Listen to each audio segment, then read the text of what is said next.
Hello everyone, glad to be back. Today is 17th of April, now it's almost 1 o'clock, middle of the day by Moscow time. I'm Levan Gudadze and this is my channel in which I share latest updates on the news that are making headlines in Russian media outlets and Russian language pages on different internet platforms. There are quite a few very significant developments and news that I like to share with you for this moment. And if I may, I will start with the Ukrainian special military operation because once again we have a situation when many Ukrainian and Russian Telegram pages and even YouTube channels are talking about some upcoming large-scale counteroffensive of Zelensky's regime in direction of Bakhmut to deblocate this city. If you remember, about a month ago, in the beginning of March, we had a similar situation when many channels did talk about, and even media outlets did talk about almost inevitable counteroffensive of Zelensky's regime in the direction of Bakhmut. I was skeptical at the time, and I had my argumentation that Zelensky's regime will be unable to mass enough forces to conduct large-scale counteroffensive in the direction of Bakhmut, and I did not change. My position did not change. I have a very same argumentation now to believe that Zelensky's regime just don't have enough forces, don't have enough reserves to pull off such a operation. And all these talks about large-scale counteroffensive in the direction of Bakhmut is just a media stunt. Just media stunt. Zelensky's regime is trying to manipulate with society and show that they are doing something in Bakhmut direction. But in reality, all the additional forces that Zelensky's regime is sending in this direction, these forces are meant to make sure that this line of defense, Chisov Kramatorsk, for example, will hold on and won't collapse, or Seversk, let's say. Because after Russian side will establish full control over the Bakhmut, it's just obvious that this defense line here around Bakhmut in Donbass basically will start to collapse. And yes, if we take a look at this map, for example, we have information here that Zelensky's regime did send some 4 mechanized groups in the direction of Bakhmut.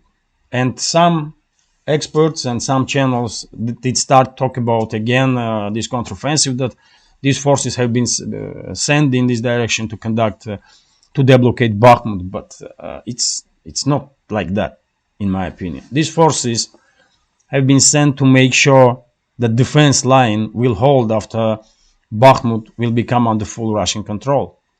That's what is happening, really. And when it comes to Bakhmut itself, as you can see, Zelensky's regime is still holding on this little pocket on the right side of the city. And because of huge concentration of forces that are loyal to Zelensky's regime in this area, it's hard to tell how long it will take for PMC Wagner units to establish full control. Because as I said many times before, some reports are saying that in this small area, 10 to 15,000 Ukrainian soldiers may be trapped. So just imagine how long it will take to deal with this, with such force. Even if they are demoralized and even if they are unable to conduct some successful offensive or defensive operations, just to disarm so many soldiers, it will take I don't know, long time. But yet again, because of high pressure, because many soldiers, many Ukrainian units here had been in this town for 6 to 8 months without rotation. So they are just sick and tired with this city.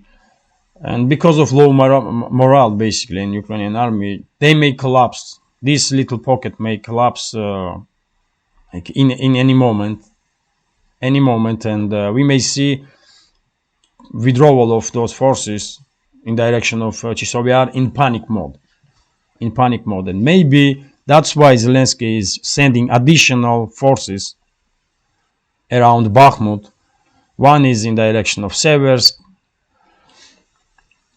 One is here, Kramatorsk, Slavyansk defense line, and two groups are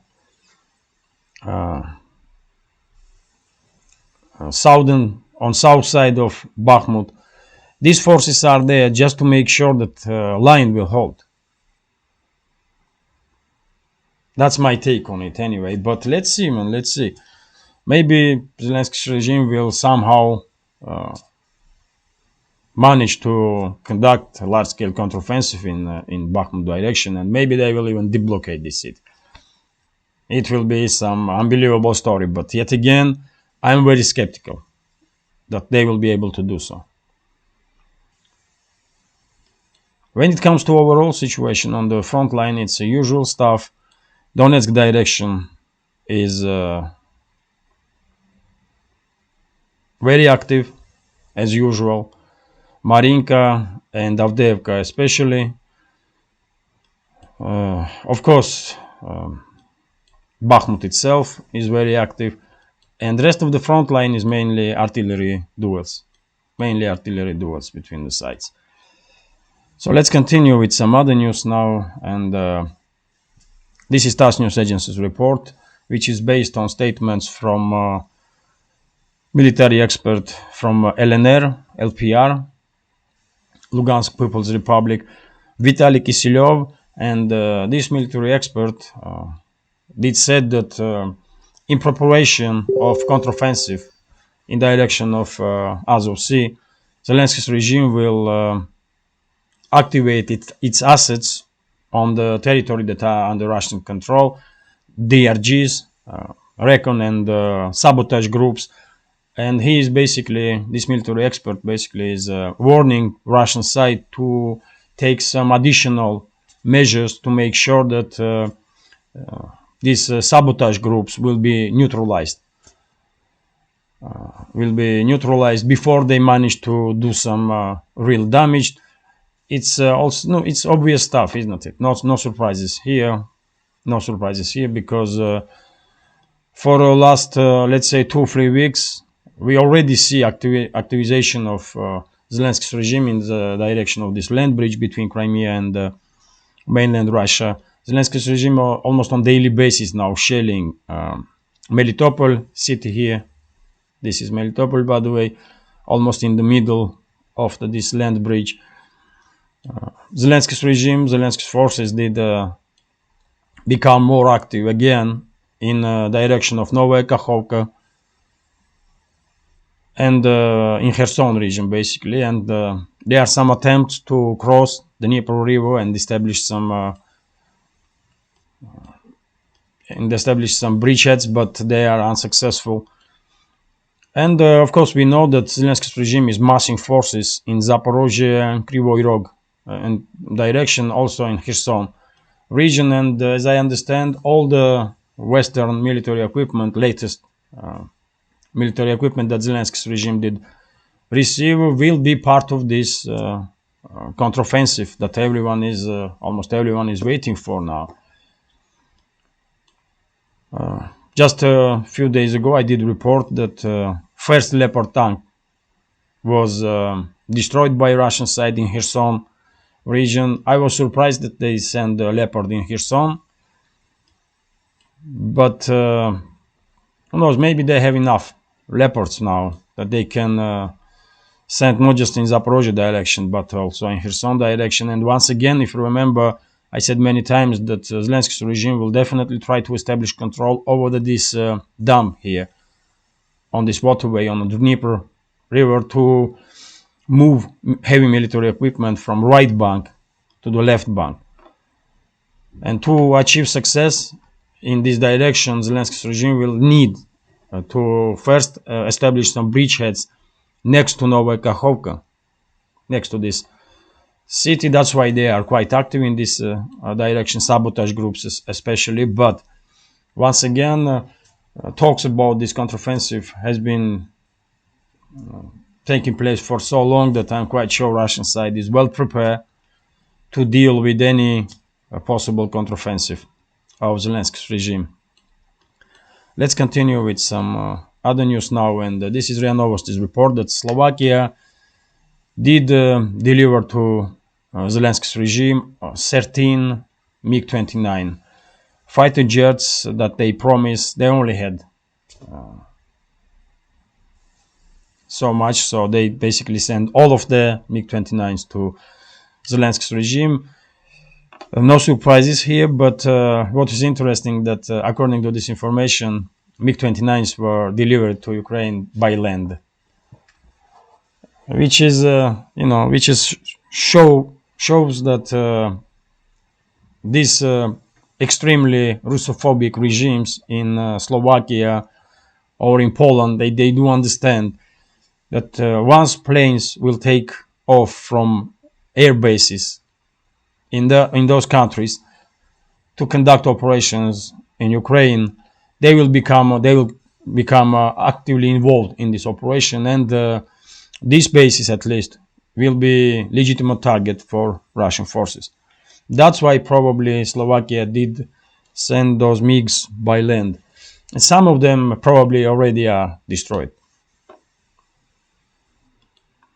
Or maybe majority of them already probably are destroyed.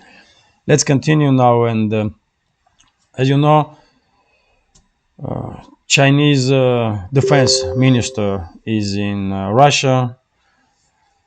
He has working visit, and he will stay few days in Russia, and he did meet with Vladimir Putin, president of Russian Federation, and they discuss cooperation of two sides. But once again, no details, of course. No details, but in my opinion, I may be wrong on this, but in my opinion, it's quite possible that after this visit, we may see some Chinese military equipment in Russia. We may see beginning of deliveries of Chinese weapons to Russian side. First of all, of course, it will be strike drones. It will be strike drones, maybe artillery systems and ammunition for artillery. But maybe some other stuff also. Who knows? But my take is that first of all, China would be will maybe helpful if they will deliver some strike drones to Russian Federation. Let's see how it will develop. In this information, nothing special, just two sides discuss military cooperation, and yes, so many, almost on every year now, Chinese and Russian militaries are conducting some trainings together, not just on the land, but also when it comes to fleets of two countries. And yes, cooperation is truly taking place and deepening, if I may say this way. But once China will start delivering, if China will start delivering military equipment to Russian Federation, then of course this cooperation will reach a whole another level. Let's continue now, and this is RIA Novosti's report that Russian Duma, that's a parliament of Russian Federation, invite U.S. ambassador Lynn Tracy to parliament to give answers about U.S. biolabs in Ukraine.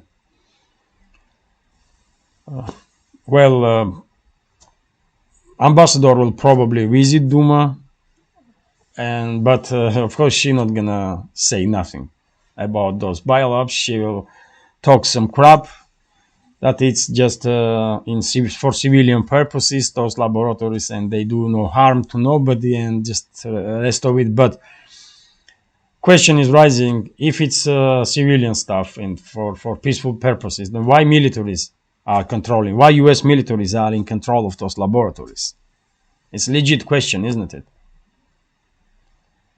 And whenever you hear militaries and biolabs, I mean, these two don't go well together, isn't it? So once again, Russia is pressing this topic of US biolabs, especially around Russia. And the world is listening. And just recently, if you remember, Chinese foreign ministry basically demanded from USA answers about workings of these laboratories that are spread all around the world. You're not going to see this kind of laboratories in US because it's prohibited by US law. That's one more reason to be cautious. These kind of laboratories are not based in US, just outside of US. Why? But probably we will learn some more about this topic in near future, because it seems like Russian side is not stopping, and probably there are some good reasoning for that, because once again, militaries and biolabs don't go well together. It's just too dangerous, for God's sake. And this is RIA Novosti's report. But of course, you know that in Sudan, some heavy clashes have been taken maybe between militaries and some special forces. It's basically civil war is taking place. And we have information that 97 civilians have been killed already. And according to some reports, we have a number 365 that were wounded civilians. But I did read some other reports according to which more than 1,000 civilians already have been wounded during this fight between this Sudanese army and some paramilitary groups that are called themselves some special forces or something like that. It seems like Sudanese army has some advantage, and probably in coming weeks they will establish full control over the Sudanese territory. But for now, fighting is going on. Active fighting is going on between the sides. This is Lentaro, quite interesting news. Japan had sent some protest note to Russian Federation because of drills that Russian Pacific Fleet did conducted and are conducting. Yes, Japan is not happy that some drills have taken place next to or close to Kuril Islands that Japan pretends to be Japanese. Well, I don't know what Russian foreign ministry will answer to this, but I will recommend the Japanese leadership to drink some cold water. It will calm them down, because it's none of their business where Russian fleet will conduct exercise. It's just not their business. They can just shut up and enjoy cold water, man. Japanese leadership don't deserve any respect, man, for God's sake. So you cannot take them seriously. These are just puppets of USA, man. Disgusting puppets of USA, man. Entire Japanese leadership. So, let's continue now. And this is TASS News Agency. This is quite serious, interesting information.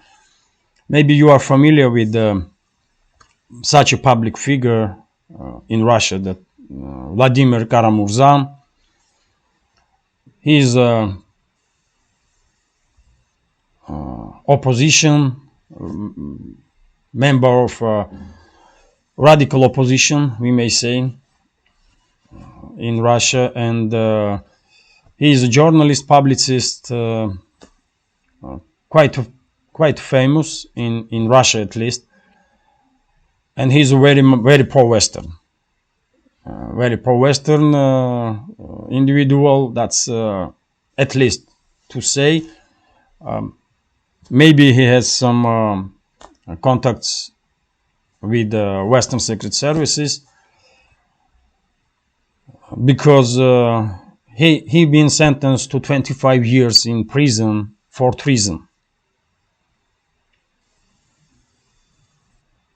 He been sentenced for 25 years for treason, and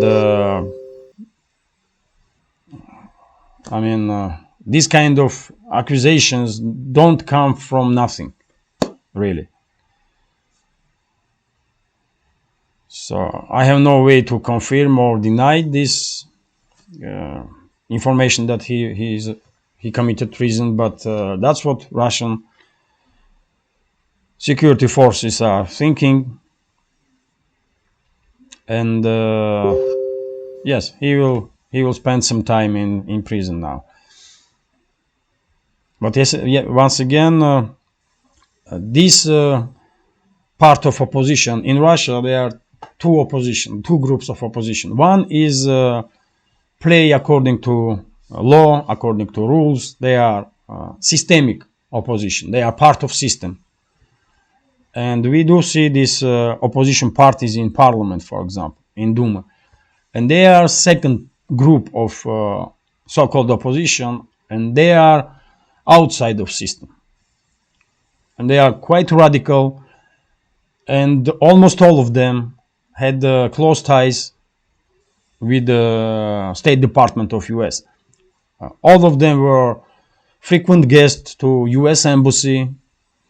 All of them are very welcomed in the West for some strange reasons. And basically, to be honest, I think all of them are directly or indirectly, but under control of Western secret services.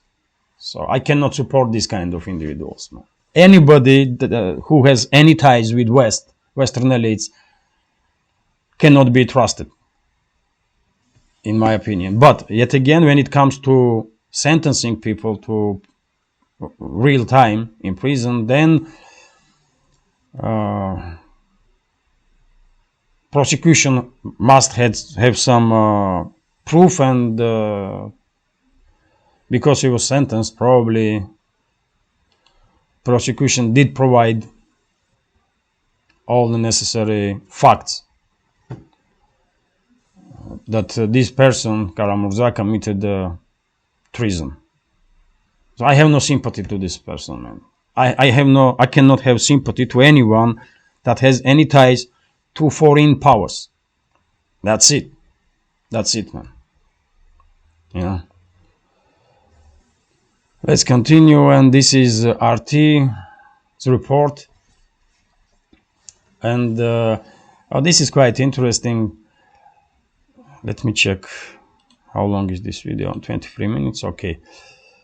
So this is quite interesting because Kyiv School of Economics did conducted some research, and according to this research, from 3,157 foreign firms that are operated in Russia on Russian market prior to start of special military operation, less than 10% really left Russia. Less than 10% did really left Russia.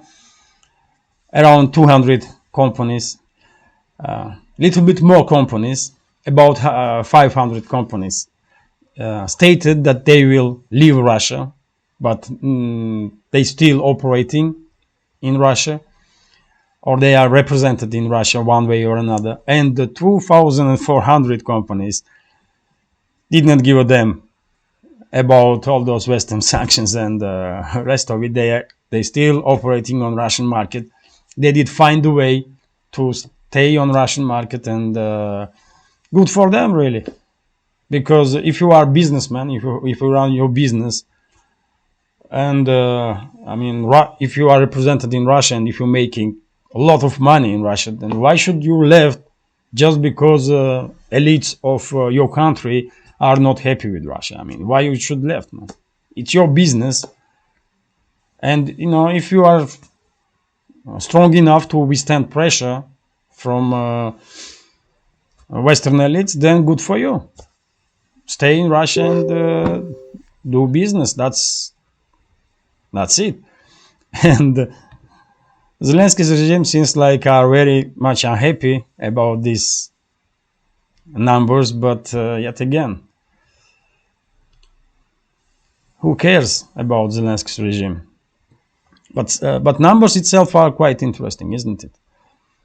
Just recently, I did report that, for example, you probably are familiar with brand Zara. So formally, Zara left Russia, but production of Zara will remain in Russia under different brands. Some different brands were created, and they will work in Russia now.